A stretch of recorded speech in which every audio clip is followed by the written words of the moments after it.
2024 সালে যে ঘর থেকে প্রধানমন্ত্রী আবাস যোজনা প্রকল্পে আবেদন করেছেন সেই ঘরের মহিলাদের জন্য রয়েছে দারুণ সুখবর। এইখানে বলছে ঘরের লক্ষ্মীই হবেন এবার থেকে বাড়ির মালিক। পিএম গ্রামীণ আবাস যোজনার নতুন নিয়ম জানেন কি আপনি?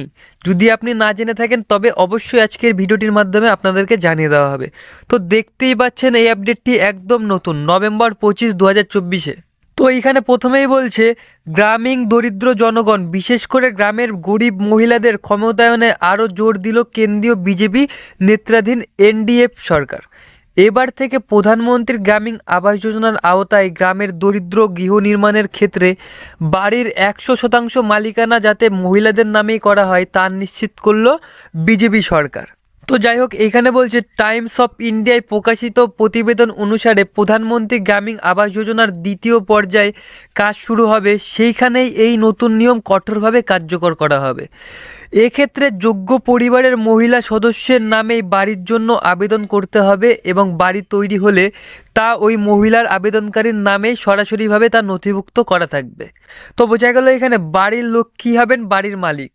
তো এখানে বলছে প্রসঙ্গত বর্তমান ব্যবস্থাপনায় প্রধানমন্ত্রী গ্রামীণ আবাস যোজনায় মহিলাদের ক্ষেত্রে একক মালিকানার এবং যৌথ মালিকানা পাওয়ার উপায় আছে, যাতে বাড়ির মালিকানা পাওয়ার ক্ষেত্রে পুরুষের একচ্ছত্র অধিকার কায়েম না হয়। তো এখানে বলছে সংশ্লিষ্ট এক আধিকারিক সংবাদ মাধ্যমকে জানিয়েছেন বর্তমান ব্যবস্থাপনার জেরে গ্রামীণ ক্ষেত্রে প্রধানমন্ত্রী আবাস যোজনায় যত বাড়ি তৈরি হয়েছে তার প্রায় 74% মালিকানা হিসেবে মহিলাদের নামই রয়েছে। এক্ষেত্রে মহিলারা একক বা যৌথভাবে বাড়ির মালিক হয়েছেন, কিন্তু পরবর্তী অর্থাৎ দ্বিতীয় দফায় প্রকল্প রূপায়ণের সময় বাড়ির মালিকানা 100% মহিলাদের দেওয়ার পরিকল্পনা করছে কেন্দ্র সরকার। তো এইখানে বলছে প্রসঙ্গত বুধবারই প্রধানমন্ত্রী আবাস যোজনা প্রকল্পের 8 বছর পূর্ণ হলো।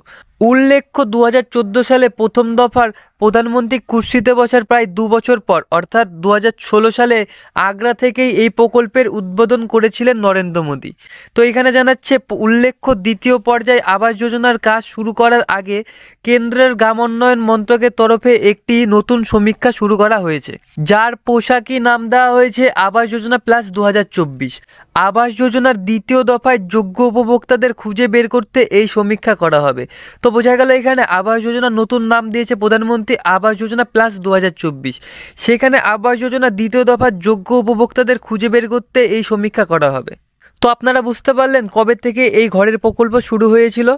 2014 সালে প্রধানমন্ত্রী প্রথম কুর্সিতে বসে তার 2 বছর পর অর্থাৎ 2016 সাল থেকে কিন্তু এই বাংলার বাড়ি বলেন, প্রধানমন্ত্রী আবাস যোজনা বলেন, সব একই, এই প্রকল্প শুরু হয়েছে। তো এখানে আরও বলছে এই ব্যবস্থাপনায় কোনো ব্যক্তি যিনি আবাস যোজনার অধীনে ঘর পাওয়ার যোগ্য অথচ সমীক্ষায় তার নাম আবাস যোজনার তালিকায় তোলেননি, সেই রকম ব্যক্তিরাও নিজেদের নামে ঘর তৈরি করে দেওয়ার আবেদন জানাতে পারবেন। তবে আবাস যোজনার যোগ্য হিসেবে বিবেচিত হতে গেলে সর্বক্ষেত্রেই আবেদনকারীদের 10টি শর্ত পূরণ করতে হবে। সে 10টি শর্ত কি সেটা যদি আপনাকে জানতে হয় তাহলে এই ভিডিওটি শেষে একটি ভিডিও দিয়ে দেবো, সেই ভিডিও দেখলে পরে আপনি বুঝতে পারবেন।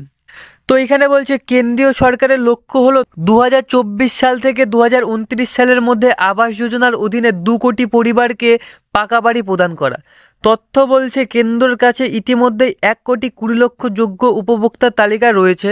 নতুন সমীক্ষার মাধ্যমে আরও 80 লক্ষ যোগ্য উপভোক্তাকে চিহ্নিত করে ফেলা হবে। তো যাই হোক, আজকের ভিডিওটির মাধ্যমে আমরা জানলাম এবার থেকে বাড়ির মালিক হবেন ঘরের বউ।